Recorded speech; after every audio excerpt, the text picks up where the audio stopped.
Connaître mon asthme pour le maîtriser. Nous avons appris dans les chapitres précédents comment traiter la crise d'asthme.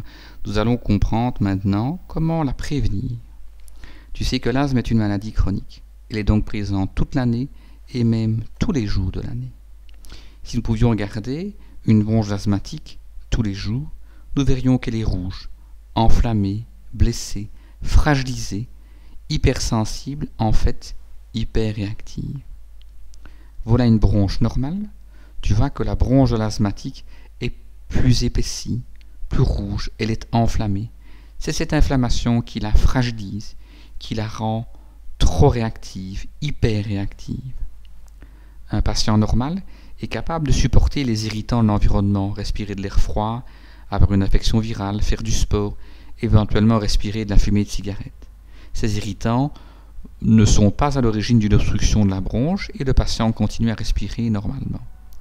Par contre, chez l'asthmatique, qui a une inflammation chronique de ses bronches, qui a des bronches fragilisées, hyperactives, le patient n'est pas capable de supporter ces irritants et l'inflammation décompense brutalement suite au contact avec ces irritants et le patient présente d'abord un spasme des musculis péribronchiques, ensuite dans les crises importantes un épaississement important et obstructif de la paroi interne des bronches et en fait une hypersécrétion de la part de cette paroi.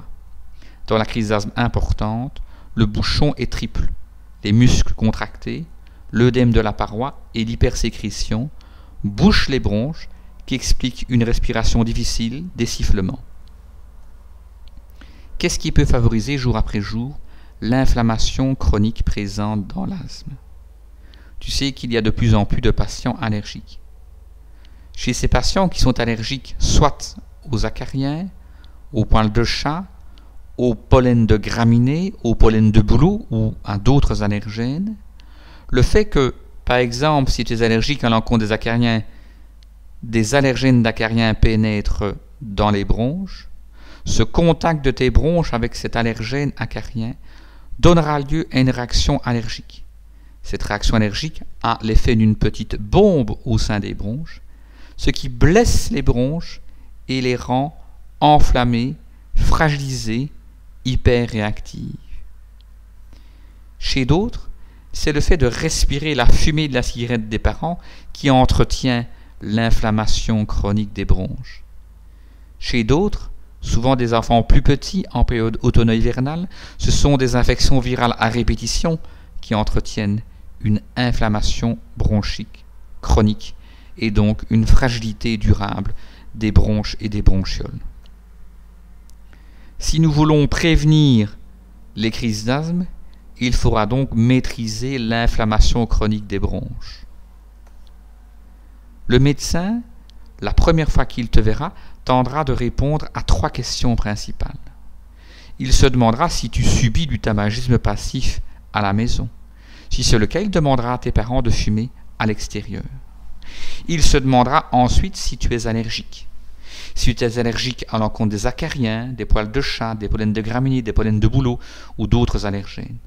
Pour le savoir, il peut faire des tests cutanés allergiques. Il peut mettre une goutte d'extrait de pollen de graminées, une goutte d'extrait d'acarien. Si ces gouttes provoquent chez toi un gonflement de la peau, c'est que très probablement, lorsque tu respires ces allergènes, tu as également une inflammation qui apparaît dans tes bronches. Une autre manière de mettre en évidence l'allergie est de faire une prise de sang et de détecter dans la prise de sang si tu es allergique à telle ou telle chose.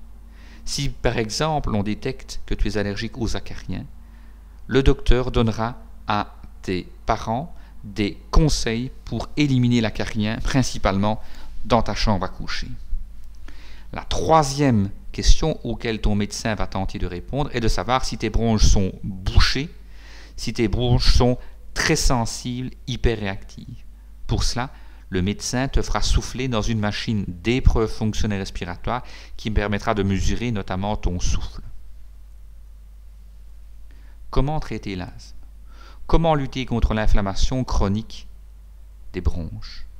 Tout d'abord, si tu es allergique, nous tenterons d'éliminer ce à quoi tu es allergique dans ton environnement. Si tu respires la fumée de cigarette de tes parents, nous demandons à tes parents de fumer à l'extérieur. Si cela ne suffit pas à maîtriser ton asthme, nous devrons te donner des médicaments. Le plus connu, le plus efficace est le corticoïde inhalé. Le corticoïde inhalé doit être aspiré, doit être inhalé par toi, ce qui lui permet de pénétrer dans la trachée, les bronches et les bronchioles. Des petites gouttes de corticoïde inhalé vont donc être aspirées, se déposer dans les bronches et les bronchioles, et là, avoir un effet anti-inflammatoire local. Cet effet anti-inflammatoire permettra de diminuer l'inflammation de tes bronches, donc la trop grande fragilité, la trop grande hyperactivité bronchique. Les bronches devenant de moins en moins enflammées, se normalisant de plus en plus, tu es de moins en moins hyperactif, tu réalises de moins en moins d'épisodes de toux et de dyspnée, tu dors de mieux en mieux la nuit, tu peux courir de plus en plus vite et de plus en plus longtemps. Ton asthme est de mieux en mieux contrôlé. Les corticoïdes inhalés ne sont pas de la cortisone, car les corticoïdes inhalés n'agissent que localement et à faible dose, à dose correcte, avec un suivi médical régulier qui recherche la plus petite dose efficace. Le risque d'effets secondaires, notamment la diminution de la croissance de la taille, s'est montré négligeable sur des périodes de plusieurs dizaines d'années. Je le répète, les corticoïdes inhalés bien utilisés sont efficaces et sans danger à court et à long terme. Un autre anti-inflammatoire qui est disponible, une autre arme pour maîtriser l'inflammation bronchique, sont les antileucotriènes, qui sont en fait des comprimés que tu peux avaler ou croquer. Ce sont des anti-inflammatoires non corticoïdes que tu peux croquer ou avaler, qui passent par ton tube digestif dans le sang, et du sang parviennent aux bronches où ils peuvent avoir leur effet anti-inflammatoire. Les antileucotriènes agissent sur une inflammation qui échappe aux corticoïdes. Ils sont donc complémentaires des corticoïdes classiques. Ils sont aussi capables, ces antileucotriènes, d'ouvrir légèrement les bronches. Les antileucotriènes peuvent être utilisés seuls pour traiter l'asthme, notamment l'asthme léger persistant. Mais chez les jeunes patients qui reçoivent déjà des corticoïdes inhalés, mais dont l'effet anti-inflammatoire ne permet pas de maîtriser suffisamment l'asthme, l'on peut ajouter des antileucotriènes qui, agissant par le sang, vont également avoir le rôle anti-inflammatoire, légèrement bronchodilatateur, et ensemble, ces deux médicaments peuvent mieux améliorer le contrôle de ton asthme. La troisième arme dont nous disposons pour maîtriser l'asthme sont les bronchodilatateurs à longue durée d'action. Ils agissent 12 heures. Chez des patients qui reçoivent déjà des corticoïdes inhalés et qui ne sont pas maîtrisés en ce qui concerne leur asthme malgré ce traitement, l'on peut ajouter en même temps un bronchodilatateur à longue durée d'action qui sera inhalé en même temps que le corticoïde et qui se déposera dans les bronches en même temps que le corticoïde inhalé. Le corticoïde a son rôle anti-inflammatoire. Le bronchodilatateur à longue durée d'action que tu prends le matin et le soir, lui, ouvre la bronche toute la journée et toute la nuit. Il la stabilise. Il permet aux médicaments de mieux pénétrer le poumon. Ainsi, travaillant en équipe, ces deux médicaments, corticoïdes et bronchodilatateurs à longue durée d'action, peuvent t'aider à désenflammer ta bronche et à la stabiliser. Tu as moins de toux le jour et la nuit, moins de toux à l'effort, de moins en moins de crises d'asthme. Pour maîtriser ton asthme, nous pouvons être amenés à demander des mesures d'éviction des allergènes, des mesures d'éviction du tabagisme passif. Nous pouvons demander que tu prennes des corticoïdes inhalés, voire des antileucotriènes, voire des bronchodilatateurs à longue durée d'action. Ces traitements prescrits, ton médecin te reverra tous les 3 à 4 mois. Il vérifiera si tu tousses moins le jour et la nuit, si tu cours plus vite et plus longtemps, si tu as moins de crises d'asthme. Il te fera souffler dans sa machine d'FR pour voir si tes bronches s'ouvrent et se stabilisent. si tu ne vas pas mieux. Si tu vas moins bien malgré les traitements, il devra augmenter la dose, augmenter le nombre de médicaments jusqu'à ce qu'il maîtrise ton asthme. Il demandera peut-être aussi de réaliser une meilleure éviction des acariens si tu es allergique aux acariens, une meilleure éviction du tabagisme passif si tes parents fument à la maison. Si tu vas mieux par contre, le médecin commencera prudemment tous les 3 à 6 mois à diminuer l'intensité et le nombre de tes médicaments. Car le but de ton médecin est que tu sois en forme avec le moins de médicaments possible.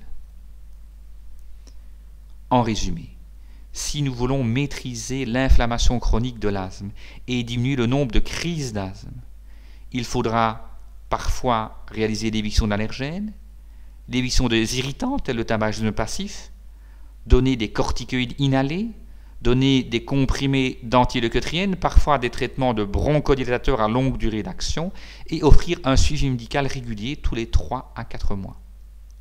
L'ensemble de cette prise en charge permettant une diminution de l'inflammation de la bronche, tu auras moins de crises d'asthme, moins d'essoufflement, moins de tout le jour et la nuit.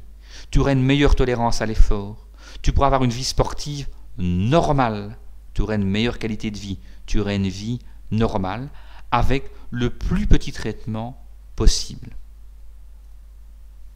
Tu te rappelles, nous avions parlé dans le chapitre précédent du traitement de la crise d'asthme. Tu te rappelles que pour traiter une crise d'asthme, il faut d'abord lever le bronchospasme, le spasme des muscles péribronchiques. Pour cela, tu as intérêt à prendre un bronchodilatateur à courte durée d'action, tel le salbutamol, qui va se déposer dans la bronche et relâcher les muscles péribronchiques. Si ta crise d'asthme est importante, il y a également une composante d'inflammation et d'hypersécrétion, et le salbutamol ne sera pas suffisant. Il faudra que tu ajoutes un corticoïde pris par voie générale, par la bouche ou en intraveineuse. Ce corticoïde agira de manière progressive et permettra de lever le bouchon inflammatoire et le bouchon hypersécrétoire et d'améliorer progressivement ta crise d'asthme. Ces traitements sont des traitements aigus. On ne les prend que lorsque l'on tousse, que lorsque l'on est essoufflé, éventuellement avant l'effort. Par contre, les traitements de fond dont nous venons de parler sont des traitements que l'on doit prendre tous les jours, que l'on soit malade ou que l'on ne soit pas malade, même si l'on n'a pas de crise d'asthme. L'éviction des allergènes, l'éviction des irritants, la prise de corticoïdes inhalés, voire la prise d'antileucotriènes, de bronchodilatateurs à longue durée d'action, seront quotidiennes. Tous les jours, petit à petit, ces médicaments luttent contre l'inflammation chronique de ta bronche, luttent contre sa fragilité chronique et tentent de normaliser le plus qu'il est possible tes bronches pour qu'elles soient plus stables et moins hyperactives, moins fragiles. Tu l'as donc bien mémorisé qu'il y a 2 grands types de médicaments pour traiter l'asthme. Il y a le traitement de la crise, comme le salbutamol, les corticoïdes par voie générale que l'on ne prend que lors de la crise. Et il y a les médicaments préventifs, le traitement de fond, que l'on prend tous les jours, même si l'on n'a plus de crise d'asthme, pour diminuer tous les jours, progressivement, petit à petit, l'inflammation chronique des bronches. Je pense que si nous mettons tout cela en pratique, ta qualité de vie deviendra nettement meilleure.